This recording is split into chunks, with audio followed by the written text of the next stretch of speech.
Good morning students. तो last class में हमने किरचॉफ्स लॉ की स्टेटमेंट पढ़ी थी। अब हम किरचॉफ्स लॉ का डेरिवेशन करेंगे। किरचॉफ्स लॉ का स्टेटमेंट क्या बोलता है? That is ratio of emissive power of any substance to the absorptive power of that substance must be a constant and is independent of the nature of substance. ठीक है, and this ratio must equal to the emissive power of the black body. ठीक है, so let amount of radiation incident on the substance per unit area per unit time is equal to Q. Let absorptive power of the substance per unit area per unit time is equal to AS. So वो substance कितनी amount of radiation को absorb करेगा per unit area per unit time, that must be equal to AS into Q. This is equation 1. Now emissive power of that substance per unit area per unit time is equal to ES. ठीक है, so amount of radiations emitted by that substance per unit area per unit time is equal to ES. This is equation 2. ठीक है, now if when we take the enclosure, we take a experimental setup. This is an enclosure. ठीक है, this thermally insulated enclosure is also known as whole ram. ठीक है, and in this we hang two balls. एक black ball है और एक white ball है, and this whole ram is maintained at a constant temperature. This whole room is maintained at constant temperature पे इसको हमने मेंटेन किया हुआ है T. ठीक है, and this enclosure is filled with radiations.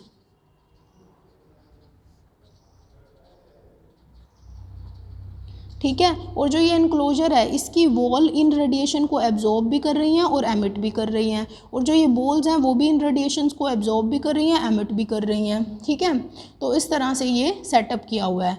एक पॉइंट ऐसा आता है, ठीक है, एक पॉइंट ऐसा आता है जिस पॉइंट पे जो हीट ट्रांसफ़र है, heat transfer between the walls of enclosure and balls जो है वो स्टॉप हो जाता है. इस पॉइंट को क्या बोलते हैं हम, कि जो सब्सटेंस है उसने थर्मल इक्विलिब्रियम अटेन कर लिया. That substance has attend thermal equilibrium. The substance has attend thermal equilibrium.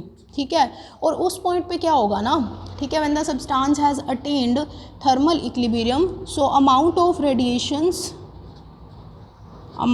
Radiations absorbed by that substance per unit area per unit time must equal to amount of radiations emitted by that substance per unit area per unit time. So 1 must equal to 2, जो हमने last किया था. 1 क्या है यहाँ पे, AS into Q, and 2 क्या है, ES. तो हमारे पास क्या होना चाहिए, AS into Q must equal to ES. This is equation 3. ठीक है, नाउ अब हमने इक्वेशन 3 क्या नेम दिया है, इक्वेशन 3 क्या है, AS into Q is equal to ES. This is equation 3. अब हम ये सपोज कर लेते हैं कि जो ब्लैक बॉडी है, जो सब्सटेंस है, ठीक है, वो एक परफेक्ट एब्जॉर्बर है. ठीक है, अब अगर सब्सटेंस परफेक्ट एब्जॉर्बर होगा, ठीक है, तो उसकी जो एब्जॉर्बिटिव पावर होगी वो किसके इक्वल होगी, ब्लैक बॉडी की एब्जॉर्बिटिव पावर के इक्वल होगी. ठीक है, तो और AS is equal to AB is equal to क्या होगा, 1. अब 1 कैसे आया, देखो एब्जॉर्बिटिव पावर होती क्या है, fraction of light incident, fraction of incident light absorbed by the substance. Fraction of incident light absorbed by the substance. तो अगर हमें किसी सब्सटेंस की एब्जॉर्बिटिव पावर निकालनी है तो हम क्या लिखेंगे, यहाँ पे हम क्या लिखेंगे, टोटल लाइट, या फिर यहाँ पे क्या लिखेंगे, इंसिडेंट लाइट. ठीक है, और यहाँ पे हम फ्रैक्शन निकालेंगे. ठीक है, मतलब टोटल लाइट का कितना कोई भी सब्सटेंस एब्जॉर्ब कर रहा है उस फ्रैक्शन को क्या बोलते हैं, उस सब्सटेंस की एब्जॉर्बिटिव पावर। अब अगर सब्सटेंस परफेक्ट एब्जॉर्बर है तो वो सारी की सारी इंसिडेंट लाइट को एब्जॉर्ब कर लेगा, ठीक है। तो absorptive power is equal to light absorb, means सारी की सारी इंसिडेंट लाइट उसने एब्जॉर्ब कर ली, डिवाइडेड बाय टोटल लाइट क्या हुई, इंसिडेंट लाइट। तो जो एब्जॉर्बिटिव पावर होगी वो क्या होगी, 1 ही हो जाएगी, ठीक है। तो AS is equal to AB is equal to किसके इक्वल हो गया, 1 के, ठीक है। ऑल्सो अगर वो सब्सटेंस परफेक्ट एब्जॉर्बर है तो वो सब्सटेंस परफेक्ट एमीटर भी होगा। तो हमारे पास क्या आ जाएगा, AS is equal to AB, ठीक है। अब ये वाली वैल्यू और ये वाली वैल्यू इसमें पुट करेंगे, ठीक है। तो हमारे पास क्या आएगा, AS is equal to AB is equal to 1, so 1 into Q, ES is equal to क्या होएगा, EB, ठीक है। This is equation 4। अब Q की इस वैल्यू को हम यहाँ रखेंगे इक्वेशन 3 में, तो हमारे पास क्या हो जाएगा, AS into EB is equal to ES, ठीक है। तो इसको इधर ले जाएंगे तो हमारे पास क्या होगा, ES by AS is equal to AB। This is Kirchhoff's law, ठीक है। तो वैसे ये लॉ इतना इंपॉर्टेंट नहीं है, बट 1 मार्क में लॉ की स्टेटमेंट पूछ सकते हैं या डेरिवेशन पूछ सकते हैं, तो आप इसको गो थ्रू कर लेना, ठीक है। So this is all about Kirchhoff's law.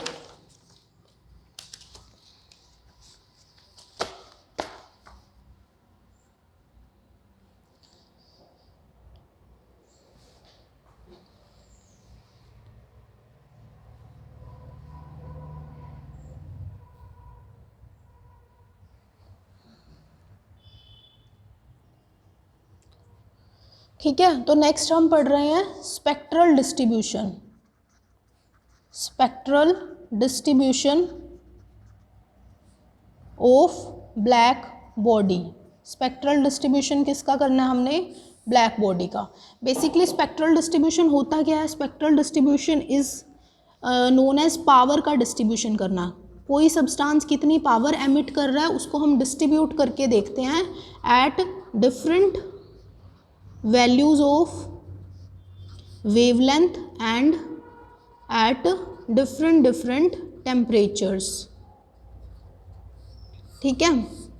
तो इसको हम बोलते हैं कि स्पेक्ट्रल डिस्ट्रीब्यूशन और पावर डिस्ट्रीब्यूशन स्टडी करना। तो इसमें हम जिसका स्टडी करने जा रहे हैं वो है एक ब्लैक बॉडी, ठीक है। तो अब इसमें जो स्पेक्ट्रल डिस्ट्रीब्यूशन स्टडी किया था वो जिन ने किया था वो कौन थे, ल्यूमर एंड प्रिंगशिम, ठीक है। इन 1899 उन्होंने स्टडी किया था, ल्यूमर एंड प्रिंगशिम ने, ठीक है। उन्होंने एक एक्सपेरिमेंटल सेटअप किया इसको स्टडी करने के लिए। जैसे उन्होंने एक यहाँ पे जो ब्लैक बॉडी ली वो क्या ली, एक कार्बन ट्यूब को as a black body consider किया। अब उसमें से पावर डिस्ट्रीब्यूशन स्टडी करना है तो उसमें से रेडिएशन एमिट करवानी पड़ेंगे। रेडिएशन एमिट कब होंगी, जब हम इस ब्लैक बॉडी को हीट करेंगे। So carbon tube heated electrically, ठीक है। तो इसमें से रेडिएशंस एमिट होंगी, ठीक है। उन रेडिएशंस को हम एक स्लिट में से पास करते हैं जिसको बोलते हैं S1, ठीक है।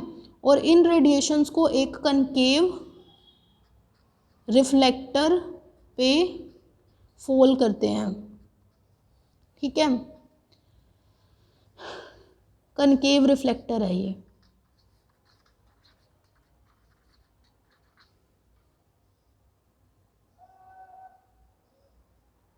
ठीक है। तो अब ये रेडिएशंस किस में से पास करेंगे, ये एक प्रिज्म में से पास करेंगे, ठीक है।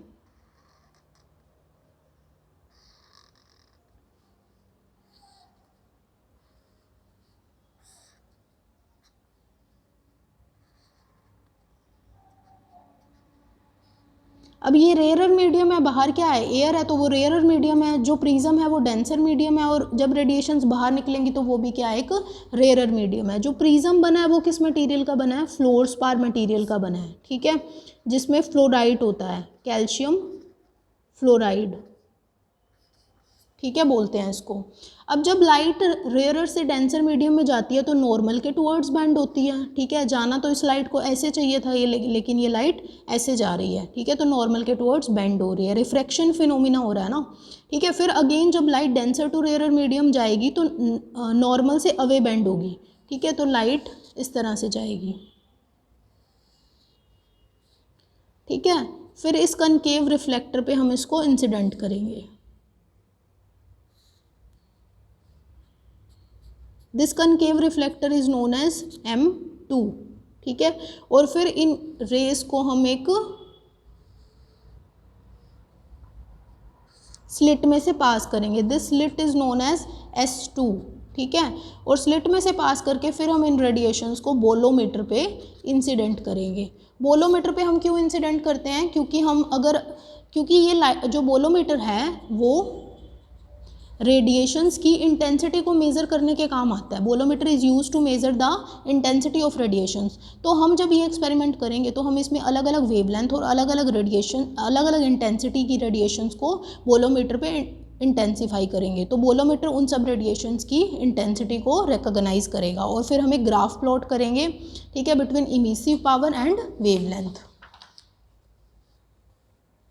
ठीक है। अब अगर हम इस एक्सपेरिमेंटल सेटअप में प्रिज्म की पोजीशन चेंज करते रहें तो क्या होगा, हमें जो रेडिएशंस मिलेंगी तो वो डिफरेंट डिफरेंट वेवलेंथ्स की मिलेंगी, ठीक है। तो हमें डिफरेंट डिफरेंट वेवलेंथ्स की रेडिएशंस मिलेंगी जो हम बोलोमीटर पे इंसिडेंट करेंगे। नंबर 2, हम ये जो कार्बन ट्यूब है इसको जब हीट कर रहे हैं तो इसको हम अलग अलग टेम्परेचर पे हीट कर सकते हैं, ठीक है। तो उससे भी क्या होगा कि जो हम इमिसिव पावर का ग्राफ पढ़ेंगे वो हम अलग अलग टेम्परेचर्स पे स्टडी कर सकते हैं, ठीक है। तो जो टेम्परेचर रेंज हम इसमें स्टडी करते हैं वो क्या है, 623 केल्विन टू 1646 केल्विन, ठीक है।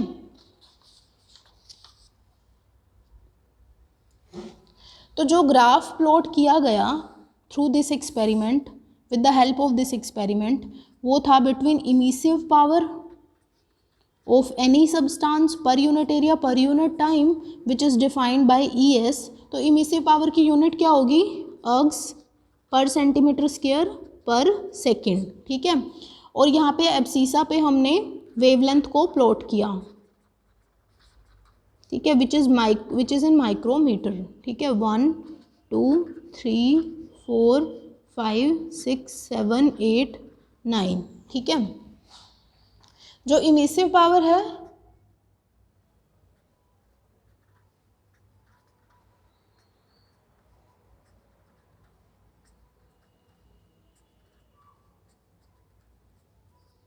ठीक है, इस तरह से हमने ये ग्राफ प्लॉट करा, इमिसिव पावर वर्सेस वेवलेंथ।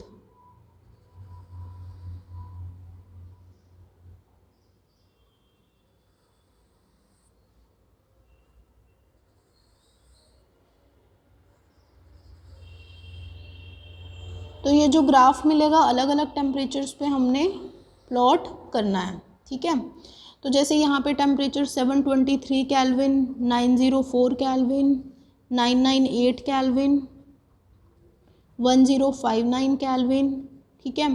तो इस तरह से हम इसको प्लॉट करेंगे। 1259 केल्विन, 1449 केल्विन, 1646 केल्विन, ठीक है। अब आप इस ग्राफ में देखोगे नंबर 1 पॉइंट क्या है कि ये जो ग्राफ है ये इमिसिव पावर वर्सेस वेवलेंथ का है, ठीक है, एट डिफरेंट टेम्परेचर्स, ठीक है। और इस ग्राफ में आप देखोगे कि जैसे अगर टेम्परेचर 723 केल्विन की बात करें तो यहाँ पे एक पीक वैल्यू मिल रही है, ठीक है। अब इस पीक पे क्या है, जो इमिसिव पावर है वो क्या है, मैक्सिमम है, ठीक है। अब जिस वेवलेंथ पे वो इमिसिव पावर मैक्सिमम है उस वेवलेंथ को क्या बोलते हैं, लैम्डा मैक्स। और जिस लैम्डा एम पे इमिसिव पावर मैक्सिमम है उसको क्या बोलते हैं, EM, ठीक है। ऐसे ही सारे ग्राफ्स में हमें ऐसे एक पीक मिलेगी, ठीक है, जहाँ पे इमिसिव पावर क्या है, मैक्सिमम है, ठीक है। और वो जिस वेवलेंथ पे है उसको हम बोलते हैं लैम्डा एम। अब आप देखोगे इस ग्राफ में जैसे जैसे टेम्परेचर राइज कर रहा है, जैसे जैसे टेम्परेचर राइज कर रहा है, एज द टेम्परेचर राइजेस, ठीक है, तो जो इमिसिव पावर की वैल्यू है वो बढ़ती जा रही है, लेकिन जो कर्व है वो राइट की तरफ शिफ्ट होता जा रहा है, यानी लैम्डा एम की वैल्यू कम होती जा रही है, ठीक है। तो as temperature increases EM increases and lambda m decreases, ठीक है। और आप ये भी देखोगे कि जैसे जैसे टेम्परेचर बढ़ रहा है, एज टेम्परेचर इंक्रीज, ठीक है, तो जो एरिया अंडर द कर्व है वो इंक्रीज हो रहा है, ठीक है। So area under the curve increases, ठीक है। सो इसमें हमारे पास क्या होगा कि area is depending upon fourth power of the absolute temperature. ठीक है, आई होप एब्सोल्यूट टेम्परेचर सबको पता होगा। जो एब्सोल्यूट टेम्परेचर है वो हम 0 से मेज़र करते हैं ऑन केल्विन स्केल। ठीक है, now this area under the curve represent the emissive power of that substance. ठीक है, now area under the curve represents the emissive power of that substance. ठीक है, so we can derive it that ES is directly proportional to T⁴। ठीक है, now this is known as Stefan Boltzmann fourth power law. This is known as Stefan Boltzmann fourth power law. ठीक है, और इस graph से आप एक चीज़ और देख रहे हो कि जो लैम्डा m है और T है उसका प्रोडक्ट सेम है।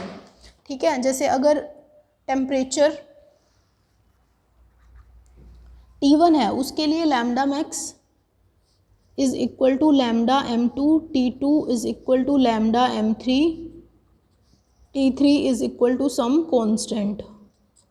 ठीक है, implies that lambda mt is constant. ठीक है, तो लैम्डा mt क्या है, यहाँ से कॉन्स्टेंट है। यहाँ से हमें क्या पता चल गया कि lambda m is directly proportional to 1/T। ठीक है, means as temperature rises wavelength decrease करेगी। ठीक है, तो ये इस लॉ को बोलते हैं Wien's displacement law. This law is known as Wien's displacement law. ठीक है, तो जैसे हमारे पास हम यहाँ देखते हैं कि जो रेड है वो लॉन्गर वेवलेंथ का है और जो येलो है वो शॉर्टर वेवलेंथ का है। ठीक है, तो एज टेम्परेचर इंक्रीज करेगा तो जो वेवलेंथ है, जैसे टेम्परेचर इंक्रीज करते हैं तो जो कलर है वो रेड से येलो क्यों चेंज होता है, तो क्यों चेंज होता है, क्योंकि जैसे टेम्परेचर इंक्रीज करेगा लैम्डा डिक्रीज करेगी तो जो वेवलेंथ है वो लॉन्गर वेवलेंथ से शॉर्टर वेवलेंथ में शिफ्ट होगी, तो इसीलिए होता है। ठीक है, तो ये spectral distribution of black body आपने करना है। तो ठीक है, इसके बाद हम पढ़ रहे हैं black body radiation curves.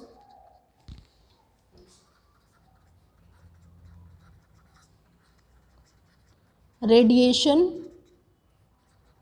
Curves by classical mechanics.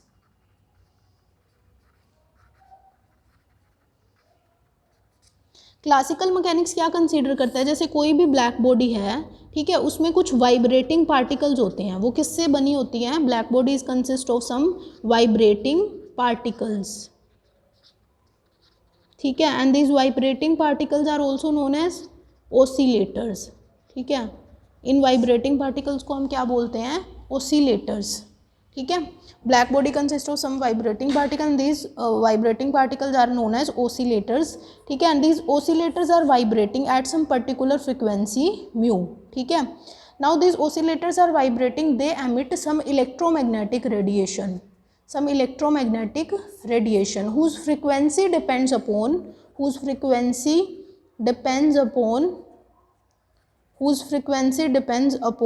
the frequency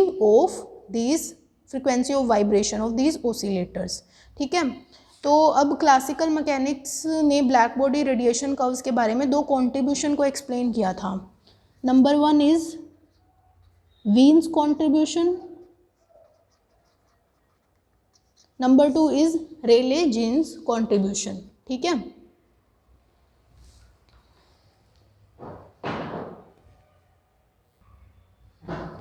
तो वीन्स कॉन्ट्रीब्यूशन क्या एक्सप्लेन करता है, वीन्स कॉन्ट्रीब्यूशन ने ओसिलेटर्स को मोलिकुलर साइज का कंसीडर किया।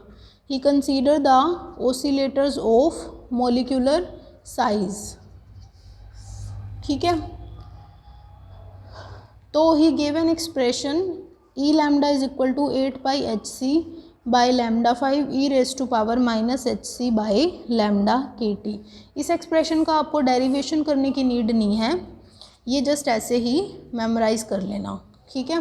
But this Wien's contribution is applicable for lower wavelength, ठीक है, and not for higher wavelength. Next is Rayleigh Jeans contribution.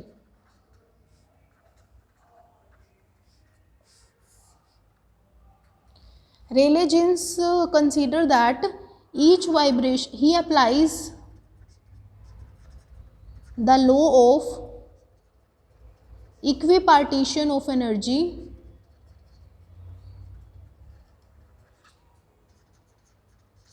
to each vibrational mode of oscillator.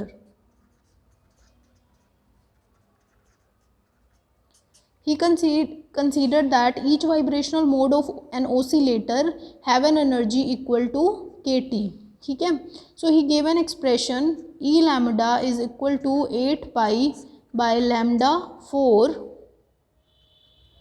into kT, ठीक है।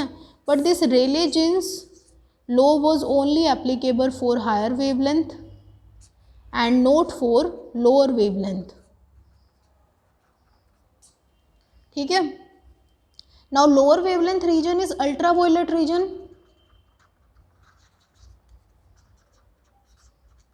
UV region, ठीक है। सो हम इसको बोलते हैं अल्ट्रावायलेट कैटास्ट्रोफ,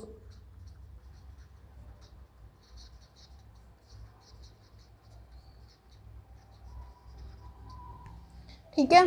तो Wien's contribution was applicable for lower wavelength and not for higher wavelength, while Rayleigh-Jeans contribution was applicable for higher wavelength and not for lower wavelength region, ठीक है। तो ये दो contribution हम इसमें कर चुके हैं।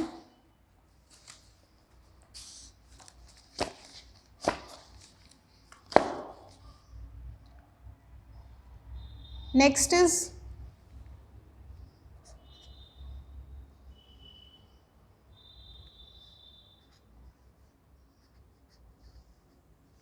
Planck's radiation law।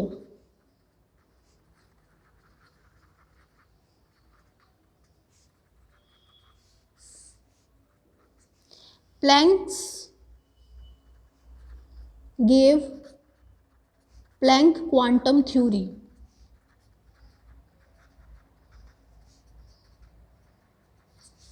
and according to his theory the oscillators कि जो ओसिलेटर्स होते हैं ब्लैक बॉडी के वो कोई भी एनर्जी को नहीं ले सकते, but they have only the discrete value of energy, ठीक है।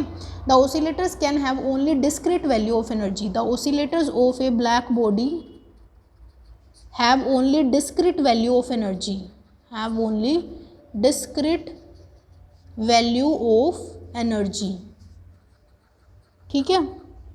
Number one. Number two, according to classical mechanics the energy can be absorbed or emitted continuously, but according to Planck's quantum theory energy can be absorbed or emitted discontinuously in the form of packets of energy, in the form of packets of energy known as quanta, which have energy is equal to h mu, where h is Planck's constant and nu is the frequency of incident radiation, ठीक है।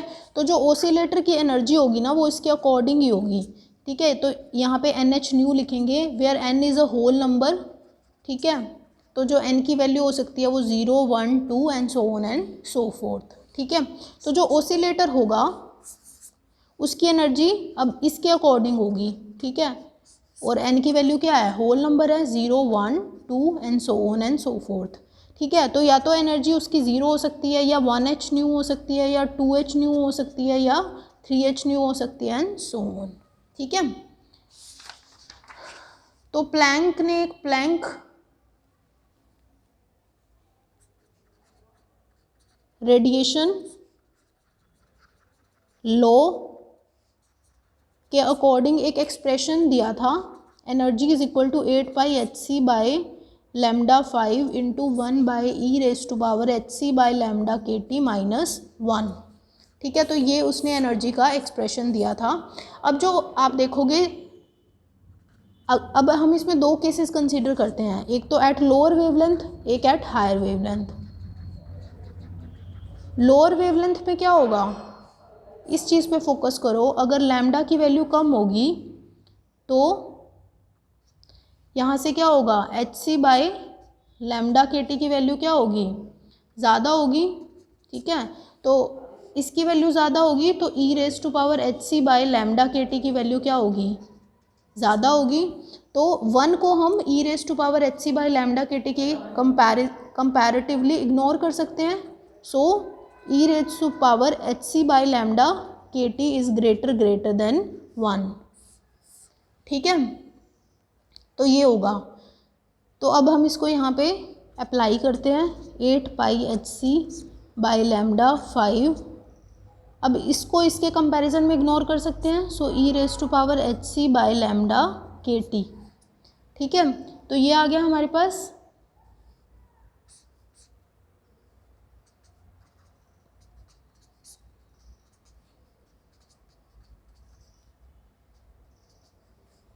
ठीक है, तो ये हमारे पास energy is equal to 8 pi H C by lambda 5 into e raise to power minus h C by lambda के t. ठीक है, तो ये हमारा वीन्स कॉन्ट्रीब्यूशन हो गया।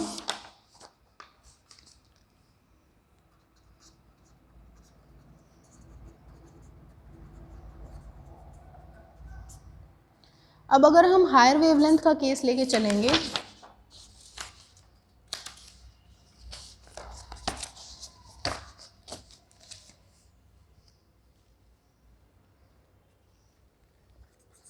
at higher wavelength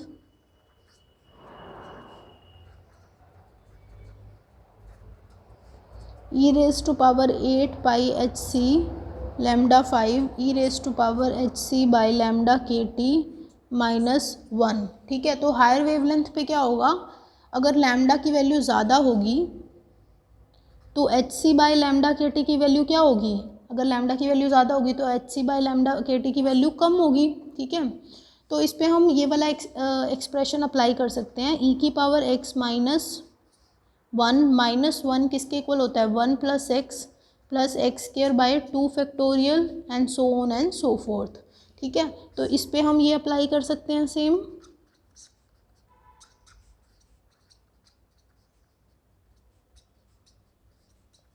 ठीक है, तो ये किसके इक्वल हो जाएगा, is equal to 1 plus h c by lambda के t plus h c by lambda के टी का होल स्क्वायर। ठीक है, अब वेवलेंथ की वैल्यू बहुत ज़्यादा है, वेवलेंथ की वैल्यू ज़्यादा होगी तो ये पूरी वैल्यू क्या हो जाएगी, कम हो जाएगी। तो ये किसके इक्वल होगा, तो इसको हम नेग्लेक्ट कर देंगे और इसको सिर्फ इसके इक्वल रखेंगे। ठीक है, अब इस वैल्यू को हम इस एक्सप्रेशन में पुट कर देते हैं 1 में, तो एनर्जी की वैल्यू क्या हो जाएगी, 8 pi H C by lambda 5 into 1 by 1 plus h C by lambda के टी माइनस 1। तो 1 से 1 कैंसिल हो गया, so 8 pi H C by lambda 5 into lambda के टी बाय एच सी। तो लैम्डा से लैम्डा गया, एच सी से एच सी गया, तो हमारे पास क्या हो जाएगा, 8 pi by lambda 4 into K T. This is equal to energy. ठीक है, so this we have already explained is Rayleigh-Jeans law applicable for higher wavelength and not for lower wavelength. Planck's radiation law का derivation बाद में करेंगे।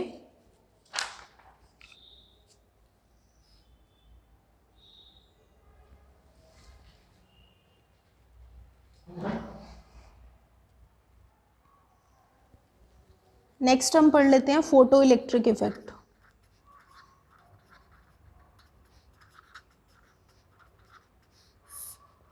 Photo electric effect क्या होता है, जब हम किसी सब्सटेंस पे, किसी मेटल सरफेस पे, this is a metal surface,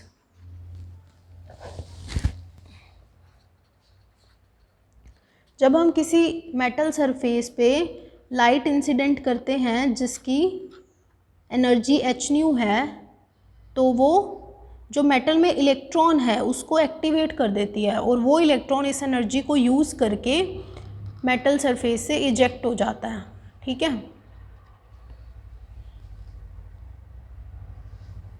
तो ऐसा क्यों होता है? इस इफेक्ट को, इस इलेक्ट्रॉन के इजेक्ट होने को, इस प्रोसेस को बोलते हैं फोटो इलेक्ट्रिक इफेक्ट, कि हमने मेटल पे फोटोन इंसिडेंट किया, we incident a photon on a metal surface and we ejected an electron. ठीक है, and the current produced by this ejected electron is also known as photo electric current. ठीक है, so this is known as photo electric current। ठीक है, means the current produced by this ejected electron is known as photo electric current. ठीक है, अब 3 points होते हैं इसमें। एक तो जब हमें किसी भी मेटल सरफेस से इलेक्ट्रॉन इजेक्ट करवाना है तो उस पर एक इंसिडेंट रेडिएशन इंसिडेंट करनी है जिसकी कम से कम एक मिनिमम फ्रिक्वेंसी तो हो इलेक्ट्रॉन इजेक्ट कराने के लिए। किसी भी फ्रिक्वेंसी की रेडिएशन हम मेटल सरफेस पे इंसिडेंट नहीं कर सकते, एक मिनिमम फ्रिक्वेंसी की रेडिएशन इस पर इंसिडेंट करवानी पड़ेगी। ठीक है, सो the incident radiation must have a minimum frequency to eject out the electron from the metal surface, and that minimum frequency of incident radiation is known as threshold frequency। ठीक है,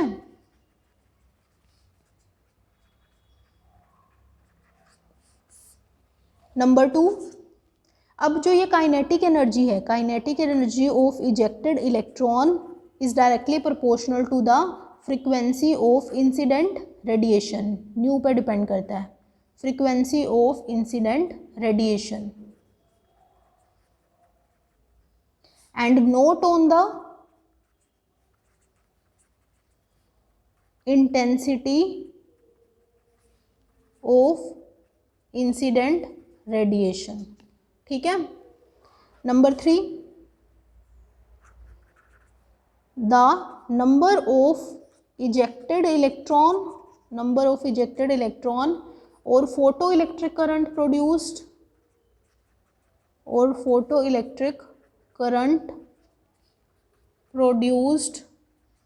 is directly proportional to the intensity of incident radiation। ठीक है, the number of ejected electron और photo electric current produce. ठीक है, लेकिन classical mechanics, ये तो अकॉर्डिंग टू क्वांटम मैकेनिक्स है। ठीक है, लेकिन क्लासिकल मैकेनिक्स बिल्कुल इसका रिवर्स बोलता है। क्लासिकल मैकेनिक्स क्या बोलता है, जैसे इसमें तो लिखा है kinetic energy depends upon the frequency of incident radiation, but classical mechanics says that kinetic energy depends upon the intensity of incident radiation.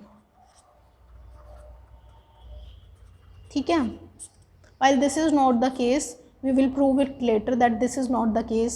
ऐसा नहीं होता कि काइनेटिक एनर्जी इंटेंसिटी पे डिपेंड करे। और क्लासिकल मैकेनिक्स थ्रेशोल्ड फ्रीक्वेंसी के बारे में भी कोई बात नहीं करता है। ठीक है, थ्रेशोल्ड फ्रीक्वेंसी और मिनिमम फ्रीक्वेंसी के बारे में कोई बात नहीं करता है। क्लासिकल मैकेनिक्स सेज दैट कि इलेक्ट्रॉन किसी भी मेटल सरफेस से इजेक्ट हो सकते हैं, बट जो लाइट उस पर इंसिडेंट कर रहे हैं वो एक पर्टिकुलर इंटेंसिटी की होनी चाहिए। ठीक है, next is photoelectric effect by Einstein using quantum theory।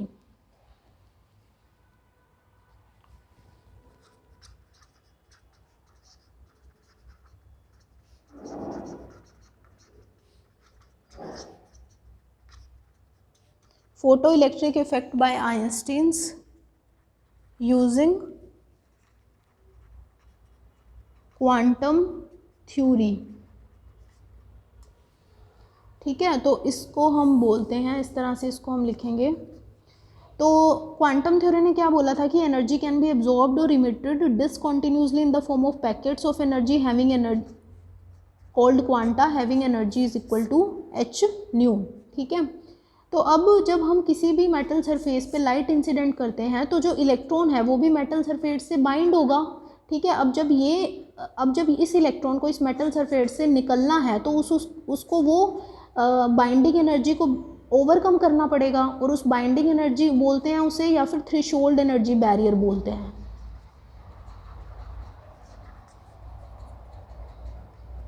ठीक है। तो इलेक्ट्रॉन को उस थ्रेशोल्ड एनर्जी बैरियर और बाइंडिंग एनर्जी को ओवरकम करके बाहर निकलना पड़ेगा।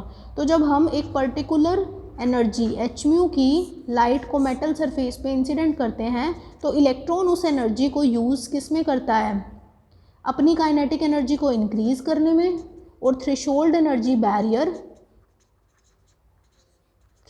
एनर्जी बैरियर या फिर बाइंडिंग एनर्जी को ओवरकम करने में। ठीक है, इसलिए यूज़ करता है। ठीक है, तो हम इसकी काइनेटिक एनर्जी को किसके इक्वल लिख सकते हैं, kinetic energy of ejected electron किसके इक्वल होनी चाहिए, kinetic energy of ejected electron किसके इक्वल होनी चाहिए, energy of incident radiation minus H nu not.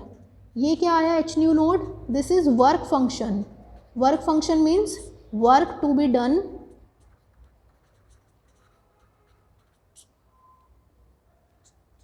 To overcome the threshold energy barrier. ठीक है, मतलब जो इलेक्ट्रॉन मेटल सरफेस से निकलेगा उसकी काइनेटिक एनर्जी कितनी होगी, जितनी एनर्जी इंसिडेंट रेडिएशन की है उससे इतनी कम होगी। ठीक है, मतलब इतना वर्क तो उसको उस बाइंडिंग एनर्जी को ओवरकम करने में लग गया, तो जो बचेगी वो क्या होगी, काइनेटिक एनर्जी। अब हम एक ग्राफ भी प्लॉट कर सकते हैं, kinetic energy versus frequency of incident radiation.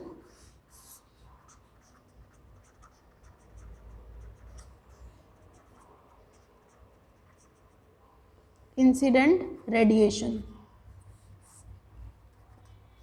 तो ये ग्राफ कैसा आएगा, एक स्ट्रेट लाइन ग्राफ आएगा, क्योंकि हमारे पास एक्सप्रेशन क्या है, kinetic energy is equal to H mu minus H mu not.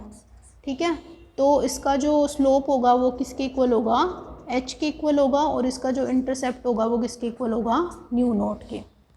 ठीक है।